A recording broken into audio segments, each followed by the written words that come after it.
The penetrating cold of the dark winter night and the howling northern winds are no doubt things that people try to avoid. Staying cozy inside their well-heated homes, cuddling with loved ones and sharing cups of hot beverages. And yet, for the northerners, facing these unwelcoming conditions is part of the daily routine. You get used to it in time. I would never say that it becomes a pleasure, but it is definitely something that you can live with and be relatively content with. You do need, however, to find ways to make yourself warmer to keep the cold outside. It is therefore relevant to emphasize that here in Finland, we have infused the sauna with our daily activities. It is often the case that we make arrangements for sauna sessions almost every day, and usually, every individual house is equipped with one. If you want to feel warm inside and so comfortable that you feel confident you can battle the Nordic winter wearing just a towel around your waist, you have sauna time to give you that feeling. Well, that and alcohol, but that's another story.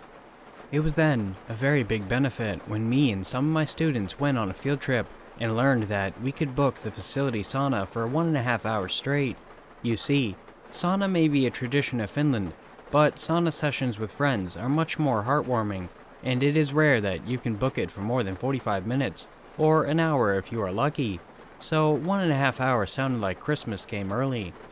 I am a university professor, and I teach earth sciences in a university here in Finland. This includes a mixture of geography, geology, and climatology. For the sake of anonymity of my students, I will not mention the facility I belong to. They can decide to reveal their identities themselves, if they ever stumble upon this. Part of the course is a non-compulsory visit to one of the research facilities of the university, located in the forested area around 2 hours from the faculty by car. It is a tranquil place where researchers conduct experiments, observe local flora and fauna populations, and discuss their ideas. It is also possible for students to book rooms for some days, to find some peace and quiet to work on their thesis. For our course, it was a 1-week trip. Any interested students could join, and we ended up filling 2 small vans, summoning 18 people in total. The schedule included taking samples of soil, moss, and water, and compiling the data in a relative map. The very first day, we finished our work quite exhausted, and I could see that my students needed some well-earned relaxation. The sauna was booked for us in 2 sessions, one for the boys and one for the girls. The girls needed some time to prepare themselves, so it was decided that the men would go first. While the students were getting ready, I drove with one colleague who helps me run the course to the local store and bought some beers for all the guys, so that we could all drink together. At 7 p.m., we met with the male students who wanted to come along. We started the walk from the dorms to where the sauna room was located, around a 15-minute walk from there. It was already dark. As the night falls so early in such high latitudes, the cold was breaching under our clothes, and we longed for the sweet warmth of the sauna. At the same time, we tried to explain to the international students who went there for the first time how important the sauna was to the Finnish culture and how refreshed they would feel after. The way the sauna cuts through the forest, there was a semi-clear path, but no lights to trail it. So we used our phone flashlights instead. At times, the path would be lost due to the leaves that covered it, as they had fallen from the trees by late autumn, in a colorful rain. In this case, we all had to try and locate the continuation of the path, stressing our eyes, aided by the weak light of our phones. It would be wrong to say that it was completely dark, however.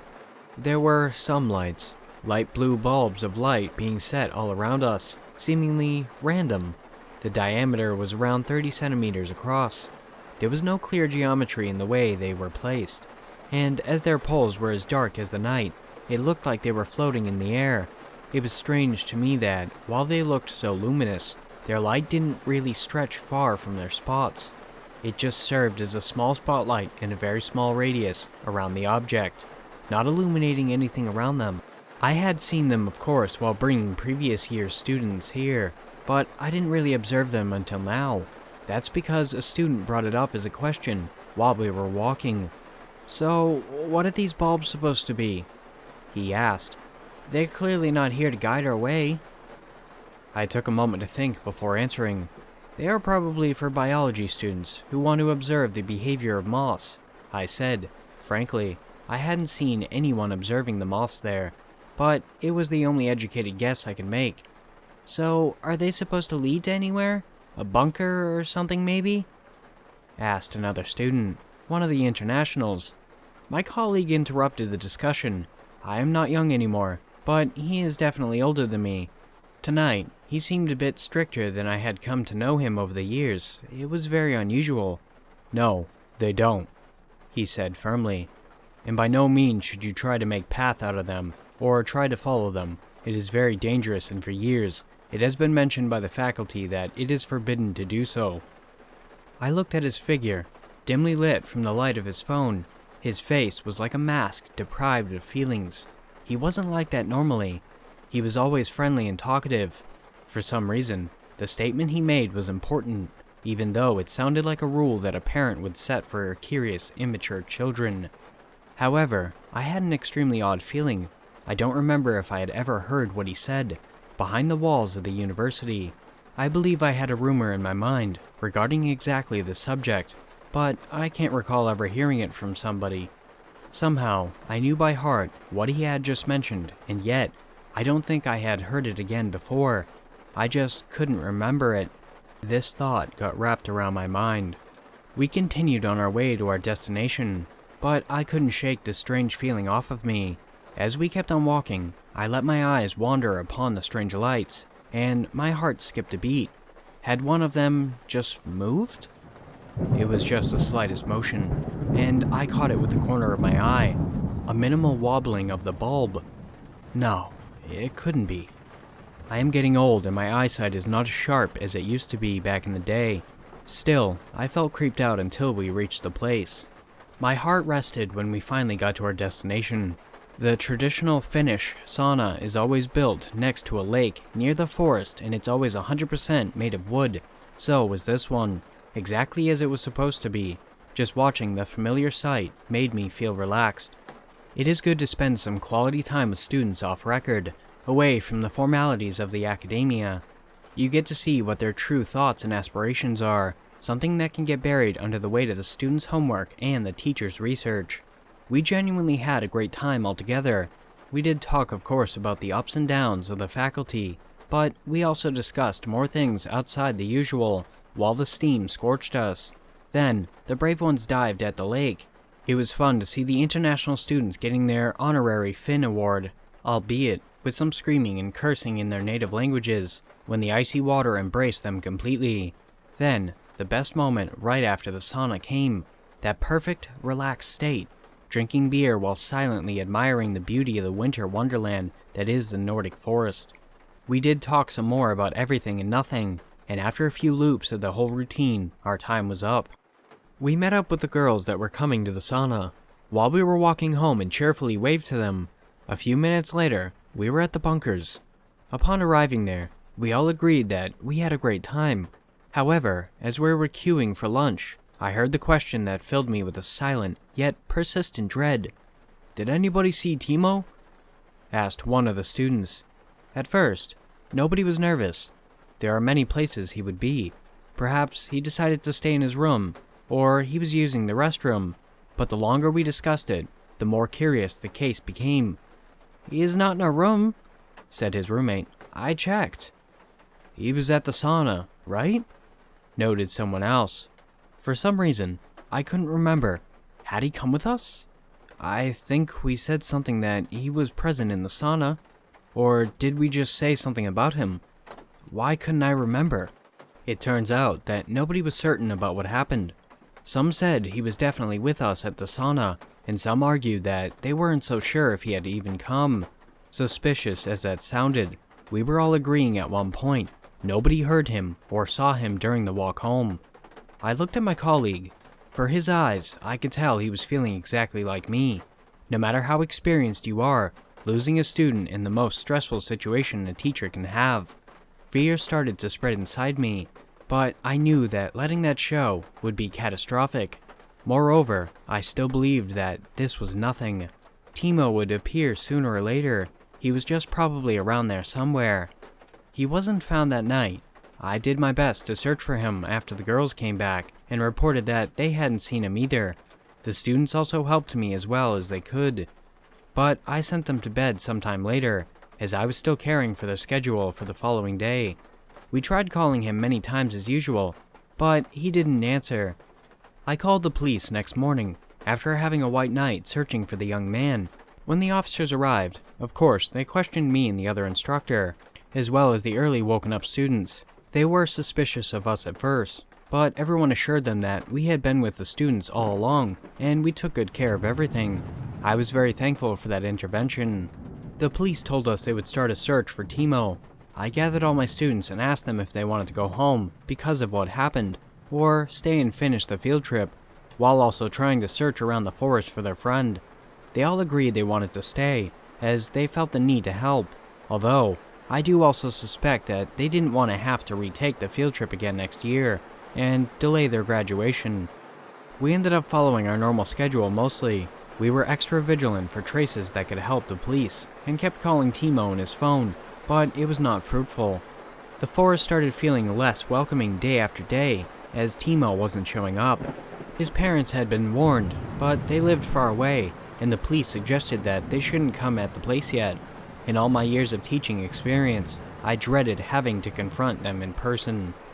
At this point, as awful as it sounds, I have to admit that with time, people get more relaxed. We kept on with our routine, and there were times that we forgot about the whole situation. I feel so guilty about this, but I do believe that the mind is designed to not keep worrying for the same thing all day, as that would make it collapse. Of course, every time when the day was over, and I laid at my bed exhausted from the hard work, I had terrible thoughts rushing inside me once again, each day worse than the last. With all of this, we reached the final day of the trip. Timo was nowhere to be found. Everyone was feeling under the weather, and rightfully so. We only worked for half the day. As the evening came, I remembered we had also booked the sauna for that day as well. I was very skeptical about going to the same place that the calamity started, but my students actually really wanted to go, as they suggested that it would help them relax a little bit after all this stress and physical exhaustion as well. So, we went. This time, everyone was counted for, and we were extremely careful, all of us. In the dark night that crawled in even faster than before, we silently walked through the strange lights in the forest. No one was joking this time, and I had the feeling that the lights were slowly moving in closer. The sauna once again proved to be a remedy for our troubles. We even managed to make some jokes again, something that was completely lost since the day Timo was gone. I think that this small morale booster was more important than anything else at the moment. On the way back, though, I felt something that has been haunting me for many years. My knee was suddenly in terrible pain. I had an old basketball injury that really hurt when it was deciding to kick in. I must have groaned, because I saw many curious eyes looking at me. "It's nothing, lads," I said. "It's nothing, lads," I said, trying to sound in less pain than I actually was. "I'll be with you in a second. It's just an old gift from my sporting career." That must have been the most immature and idiotic option in my entire life, but I didn't want people to see me like that, and everybody was feeling so good at the time that I would never want to make them feel worried again that same night. I watched them all move ahead, as I was trying to focus my breathing and bringing my leg to a more painless position. I looked at the joint as it was pulsing lightly. It didn't take that long. I already felt better. A few moments, and it was over. I looked up and saw a light moving ahead, their flashlight. I walked carefully, as I didn't want to run and force another pain-striking experience. It was also very dark, so I used my phone to see, but still, the light wasn't enough. I was set on following the flashlight ahead of me. Very, very slowly, I started closing the distance between us. It was at this time I started realizing that something was off. The light in front of me moved in a peculiar way, turning and twisting many times more than what should be normal, while following a simple path. I looked down on my feet. What path? I was walking on old fallen leaves and roots, but there was no clear way around me. I tried moving my light around, but the path was nowhere to be seen. I started yelling at the guys in front of me to stop, but I got no answer. At this moment, I stopped caring for my knee. For the first time since that cursed field trip had started, I succumbed to my own dread. I panicked. I started running towards the light, yelling for it to stop at times. To my horror, the more I approached it, the more I realized what a grave mistake I had made. The light slowly changed color and turned to blue as I was getting closer. I knew it was one of the lights no one was supposed to approach, but now it was my only hope. Was it desire to help me find my way back? I hoped this was the case, but deep inside me, I guess I already knew that it had tricked me to carry me away. I finally reached it. I had the slightest hope that I was completely wrong, that I was still following my students, that decided to go the long way around, but all my dreams crumbled to dust when I saw the light becoming idle a few meters before I got to it. The thing remained there, completely immobile, like it had always been there since the dawn of time. It felt like it was mocking me. I tried to touch it to see what the hell it was, but right before making contact, I felt my fingers freeze like they were in ice. The thing was so cold, yet emitting light. The effect was very local, as I didn't feel colder than normal on my face or body. It was the most otherworldly experience of my life. I was now completely lost. It was dark and cloudy, so there was no hope in navigating. I opened Google Maps on my phone, but although I had signal, the map gave only nonsense. My only chance was to keep on walking until I found civilization again, and thus I walked. For many hours, the lights were all around me, and it seemed that they were always moving out of my way, letting me through. After a long time, there was some more natural light coming, and I thought dawn would break soon, but it never did. It looked like this was a place where the sun never shined. It was only the dark of the night, or this before dawn twilight zone thing. I desperately tried to call someone, but no call was going through. I felt like I had stumbled in a different plane of existence, where the only reality was the dreadful silence and the eerie ghostlights, slowly dancing to the music of nothing. At this point, I found the one who I never thought I would see. It was unmistakably him, walking in his hoodie and oversized hat. "Timo!" I yelled, rushing towards him. "What happened to you? Where have you been?" He looked at me, but he gave no response. His eyes were sunken in their sockets, all life drawn out of them. I hugged him, crying, "What is wrong, my friend? Where are we?" Again, I got nothing. The moment I let him go of my arms, he started walking again. I reached him again and tried talking to him. He just kept on. I grabbed him by the hoodie and tried to make him follow me, but he didn't even show a sign of stress. As I was dragging him behind me, he would just start walking to an unknown direction. I tried to see if he had a specific goal, but after rotating him, I realized that he would just keep going forward at whatever direction he was turned to. He was a living ghost. I took him with me and dragged him around, seeking a salvation that wasn't there. Hours passed, but nothing would change. At some point, I felt so tired that I fell down. Timo kept on walking, and before I could do anything, he was lost in the thick fog. I yelled at the top of my lungs and tried to find him, but he had disappeared. I had lost him for the second time. And once more, I walked. Hours passed, then a whole day. I didn't feel thirsty or hungry though. I was just tired. For some reason, the only feelings I had were exhaustion and fear, both ever growing. I felt like I was born in this place, out of pure despair and darkness, and it felt almost normal now.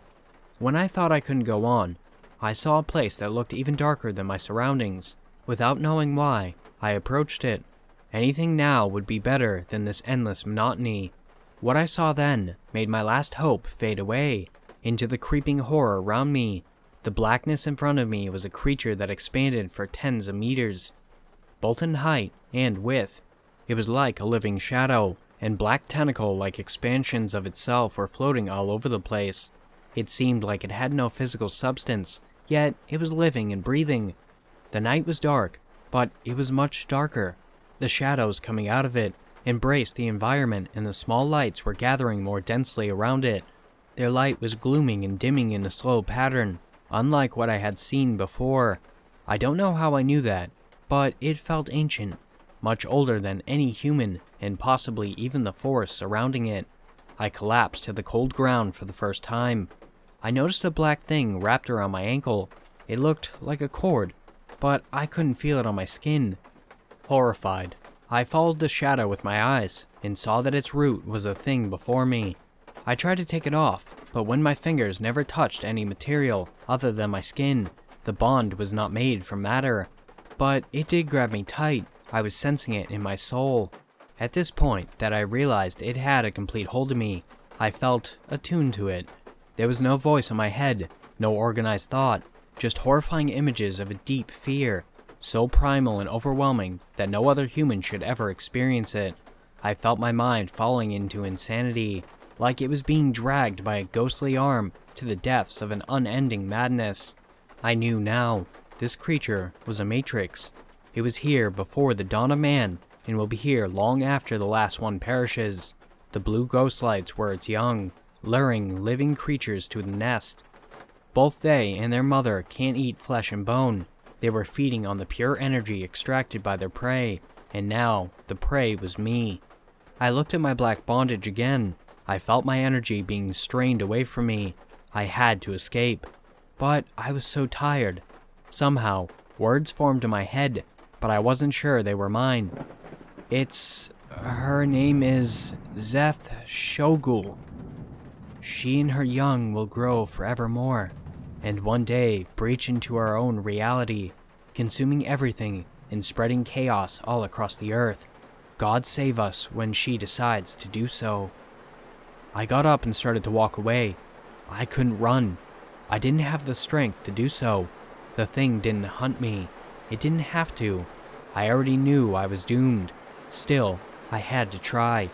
My phone was still alive at this point, as I always carry 2 power banks with me in case of an emergency. Kudos to me for being so organized, I guess. As I'm walking away towards a direction I really don't have, black shadows still wrapped around my leg. I am writing this. I'm not even sure it will get through, but it's my last chance to warn the world. Be aware of the mother with the silent children. Don't follow the ghostlights, for they will lead you to your doom. I have to escape. I am sure that I can get back to where I came from. I need to believe, but I am just so tired. I have to go on through. I will just walk a bit more, and I will be home. I will walk just a bit more. Just a bit more. God, I'm so tired.